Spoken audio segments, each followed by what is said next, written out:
Okay, so today we're going to cover info layer paint mode, and as you can see we are back in the Court Farms,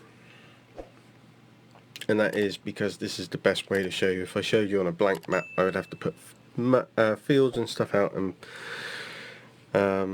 it's easier to show you with one that's already set up. Plus it's more likely that you're going to be doing this in one that's set up anyway, so it kind of makes sense. So basically, info layer painting, it denotes many things. So you have indoor mask, you have mud mask on this one. So this is because Oxygen David has added stuff.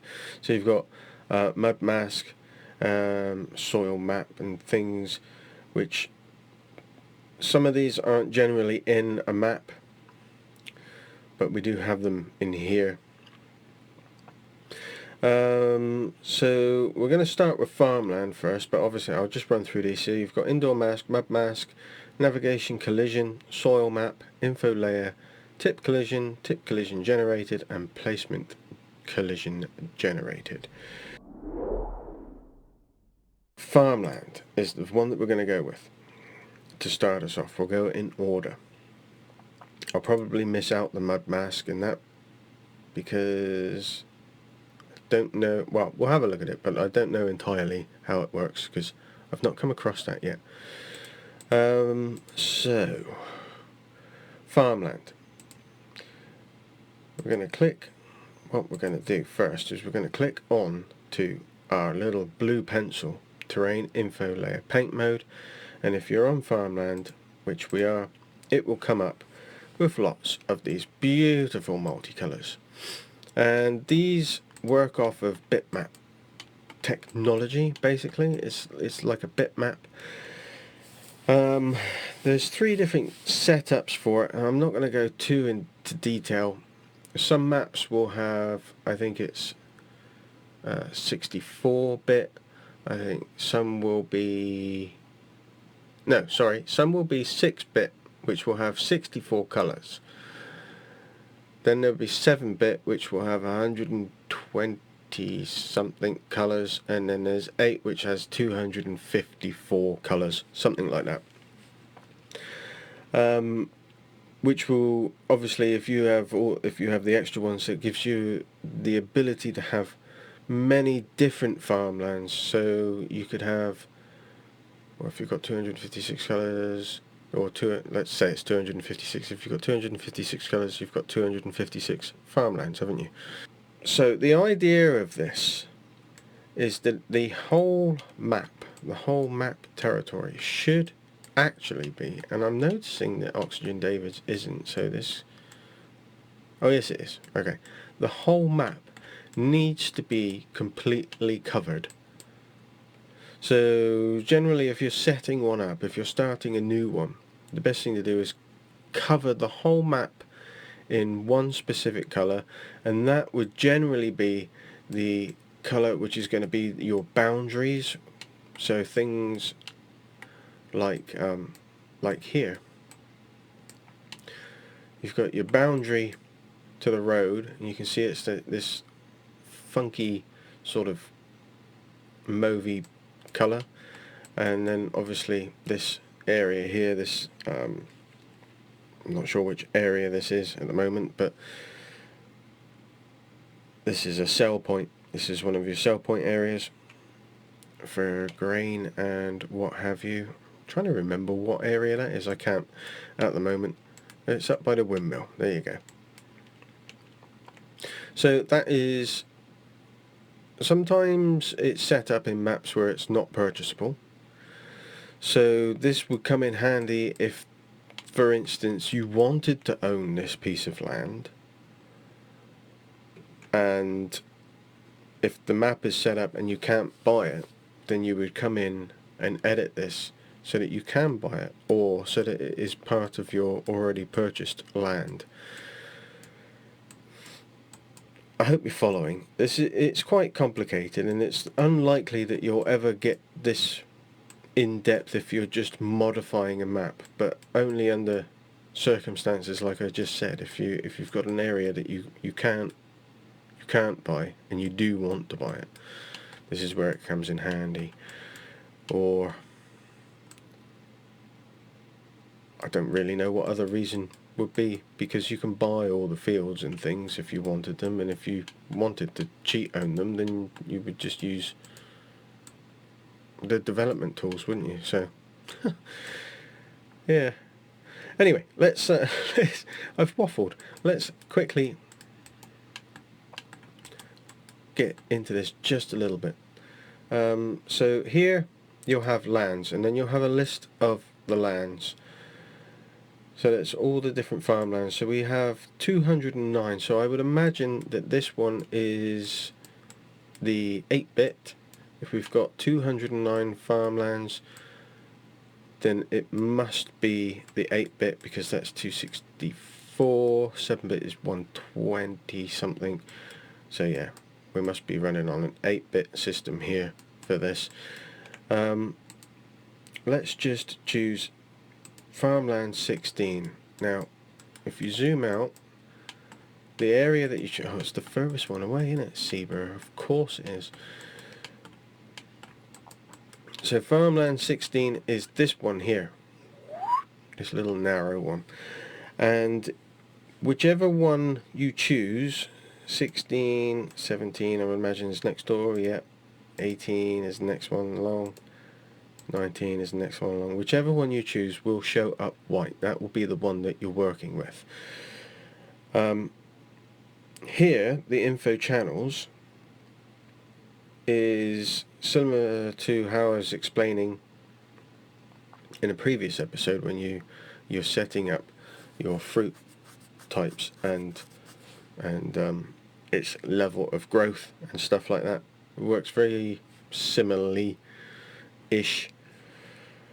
But because we've got colours set up for us, it makes it easier, so we can go through, we can find out. So let's say, for instance, we wanted that green one. We can almost certainly say that's going to be 21, right? But if we wanted all of these fields here to be that green, then you would just, now, using your left mouse button, colour it in. Let's just say that we're going to go to there.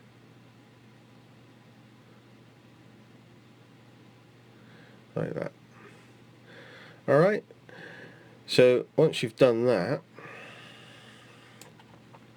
they are all now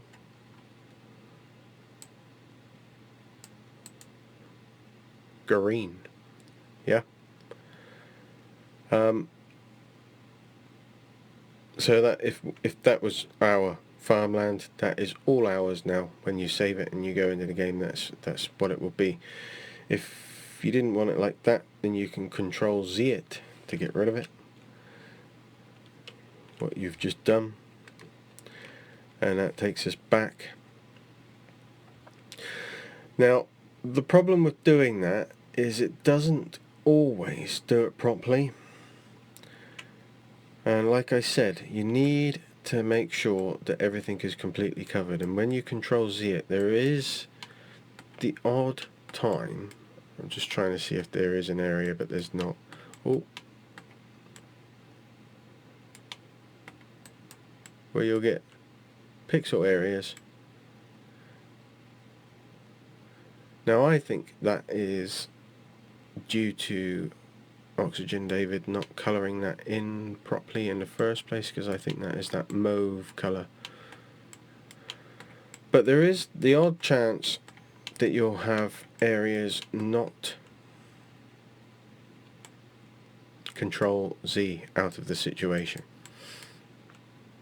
So you always really want to colour it out. So like if you made a mistake like that and you Control Z it out, that's not quite what you want.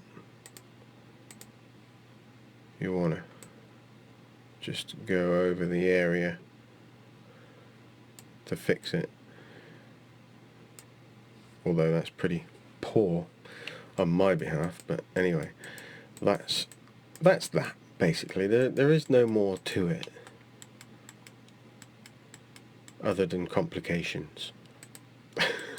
It is complications. That's how it is. So there we go. So indoor mask. This is exactly what it says on the tin. Basically, the whole area will be coloured white.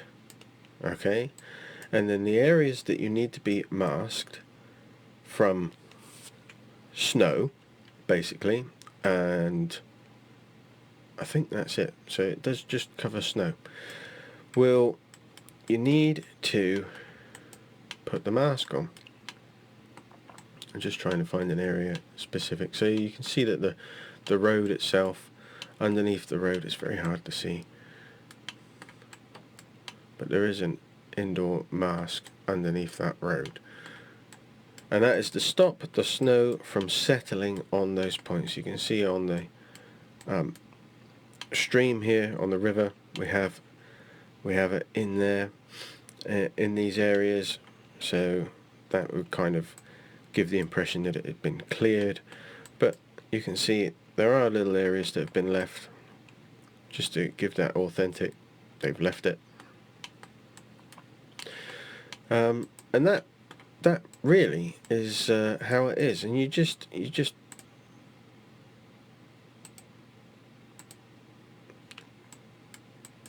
turn it on, really.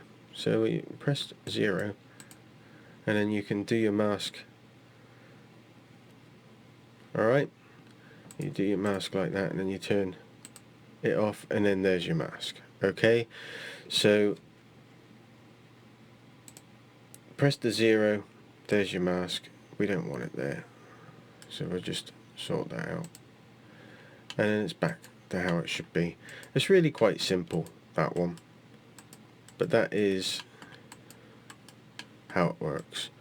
And it just stops. See, with your buildings, you paint around your buildings or inside your buildings, and it will stop the snow from landing there, and it means you won't have snow inside your building, right?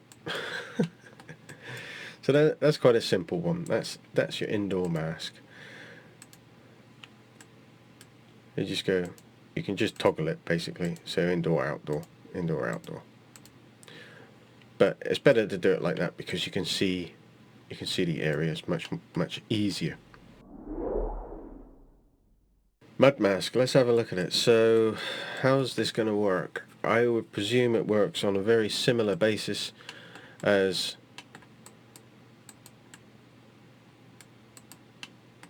the indoor mask, and we're going to get mud area, no mud.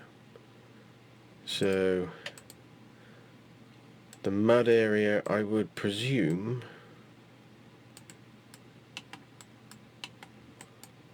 what have we got here? What is that? That is a muddy area. Alright, yeah, there you go then. So your mud mask.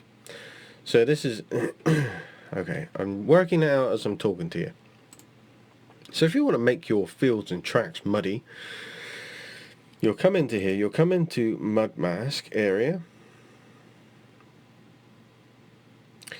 and you will want to make it muddy. So let's just see how we can do this. Does it do it that way? No, let's do it that way.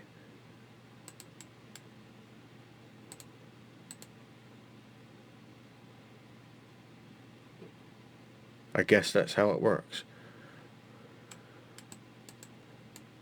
So I'm gonna presume that the pink area on this one is the area that does not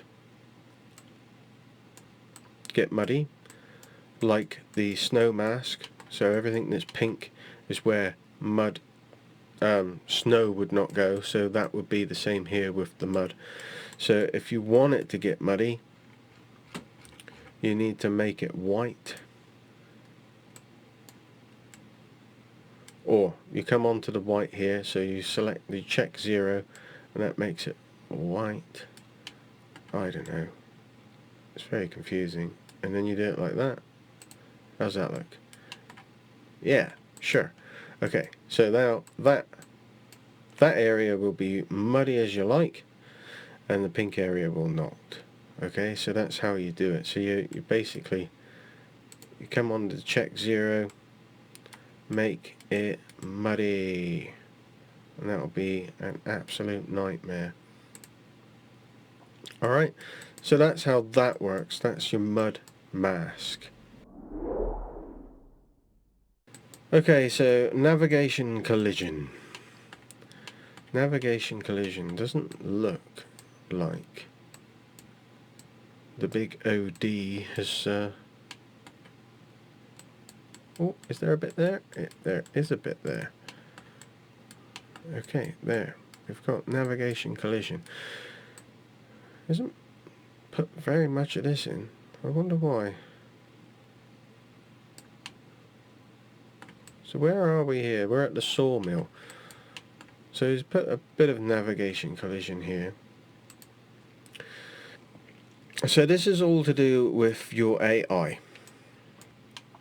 And when you set your AI up to go from point flim flam to point oojamy flip, he will come out of this farmyard, he'll come down here, do do do do do do, and then he'll turn in here, and that'll be that. Now, the reason Oxygen David hasn't really used it here is because he doesn't have a train track or anything like that, but he has put it on that specific bit. I don't know why, but he has. Probably to do with this gate, actually. Maybe that gate opens a bit funny. I don't know. So what this will do is you'll paint down your pink, and the AI will not go on that. Alright, so you click the 0 and then you press your left mouse button and then you can paint it out and it will go white like that. I'm just making it bigger so you can see how to do it. And you use your right mouse button to actually, probably wise that it comes there, isn't it? And basically your AI won't go on the pink. It won't go on the pink bit. So if you had a railway, and let's just say, for instance, it's that road is the railway. So if you've got a railway set up and you've got a crossroads on it, looking for a blooming crossroads now, the T-junction, you've got a crossroads on it, whoop.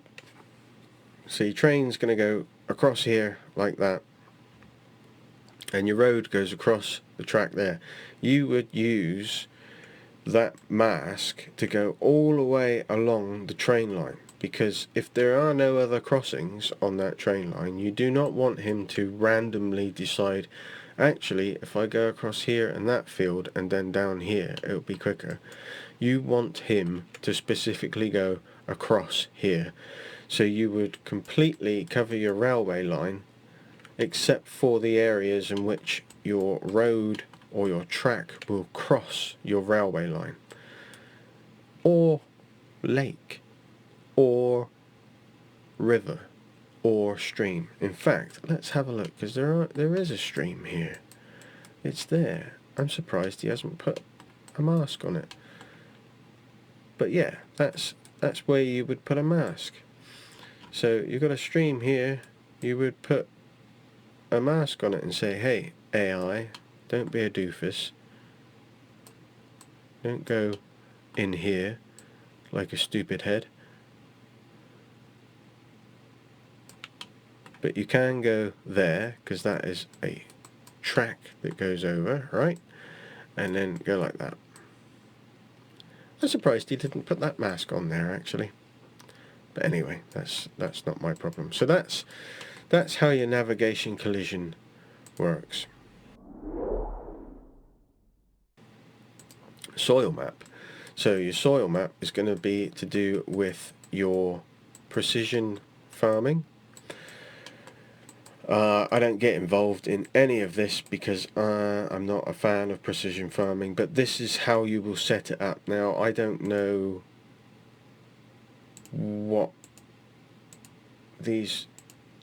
how these equate, but it looks like we've only got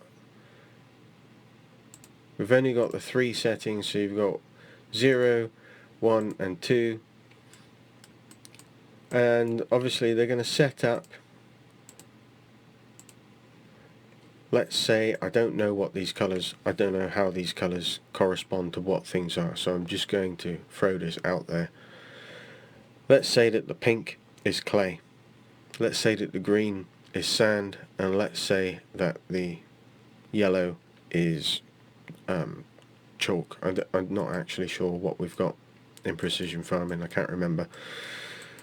But that's how it will lay it out. So you'll have your clay area, your clay soil here, which is the pink.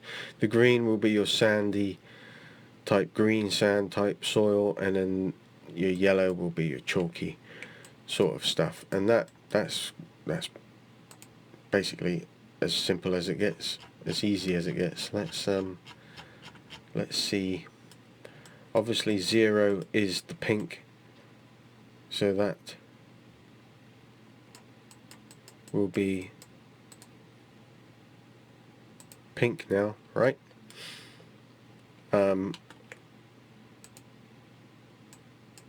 That is the green. So what colour is that then? That's obviously a different colour. So let's see what we got there. Let's turn that off. Oh, blue. Alright, so what else have we got? If we turn them all on, that'll be another colour.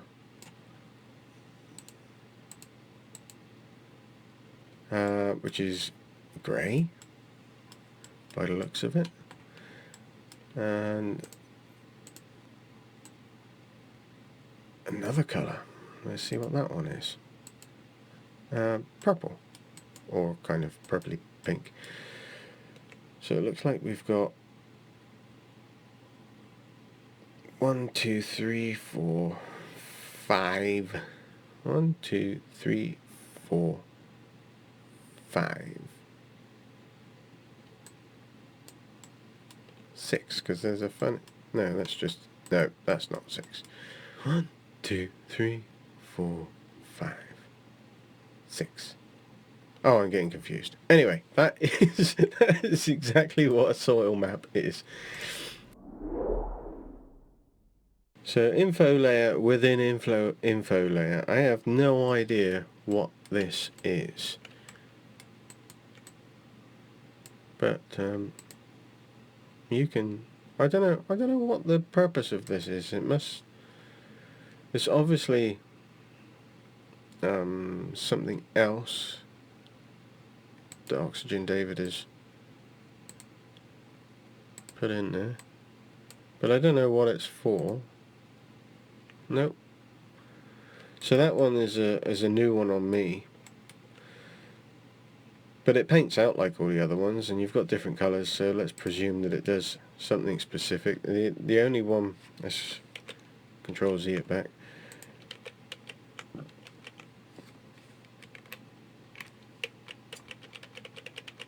Apparently it won't do that either. Undo. No, it won't undo. I don't know. Don't mess around with info layer on the info layer, because it doesn't play properly. Tip collisions. So these are exactly what they say they are, and it's to stop overspill. So on a building you would put your tip collision in and your little box around, but you do find that occasionally you get a spill come out if it's not set up or put in quite right, and you don't want that. So this is an extra protection, and you just paint it in as usual, or like everything else, and you just paint it in around the side of your building.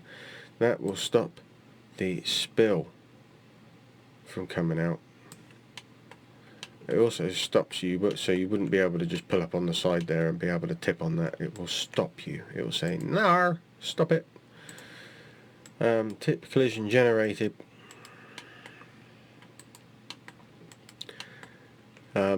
Is another part of it. So as you can see here, you paint in your area of where you don't want it to go, and then you've got this area of where you don't want it to tip also. But everything that's white you can tip on if you want to. Let's just have a look over here as well so we can get a more of an idea. So we've got a shed here. What's this shed? It's got an interesting masking system here, but you can tip in the shed, but there are areas that it won't tip up to. So that's how that works. And then you've got your toggles for your painting there, 0 and 0, 1. But that's what your tip collision is and does. And then finally, your placement collision. So your placement collision is something that I find incredibly annoying. But if you use, if you click, you can, getting muddled on my words, you can denote to put anywhere, and it will override this in the game. But typically, these areas that you can see are pink. You won't be able to place something there because it will register saying, oh, it's too close. It's too close to a building, or can't put here because there's what we got, fence. See, you can't put there. So that's all to do with your placeables and the placement of your placeables. Let's go and have a look at Elmcroft, because we had a couple of areas at Elmcroft. It's really hard to work out where you are. There she blows.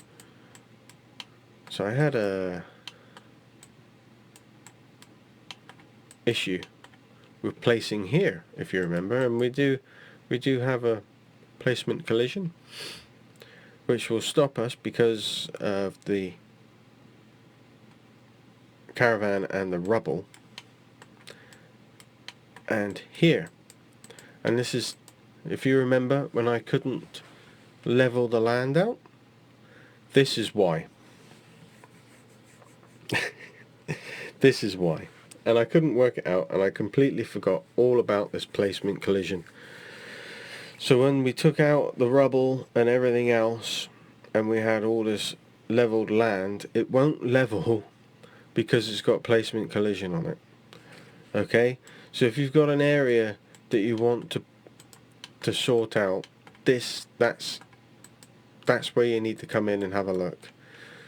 Because if it won't level out in game on the editing tool, that's your reason. Alright, so you just need to come in. Oh, I don't know whether you would need a new save game for removing that or not. It's possible that you might. It's possible that you might, but it's always worth a try. So that is placement collision.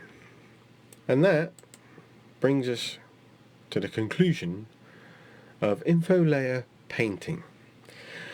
A bit choppy, I know, because there's an awful lot of things to go over, but we are just doing the basics, and this will get you out of a grind. You can come here, you can go, oh, Ceebur, what was it?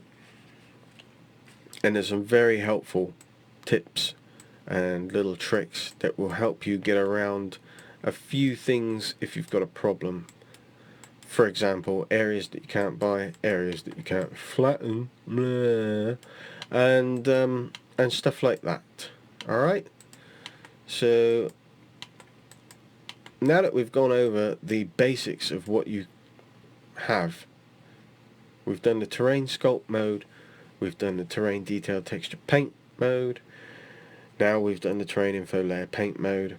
We haven't done procedural placement because, and terrain foliage paint mode we have covered. So those are all the basic controls and things that you will need to know for editing a map. And what we're going to do now is the next set of tutorial videos are going to be working with a map, which will be Court Farm. We'll just stick with Court Farm because everybody's into it at the moment. So we'll be editing areas on Court Farm ready for us to use, or for whatever you want to do with it. So if you have got any questions about doing anything, please write them in the comments below, and I will try and cover them in the next series of tutorial videos. Thanks for watching, stay safe, and may the weather be with you.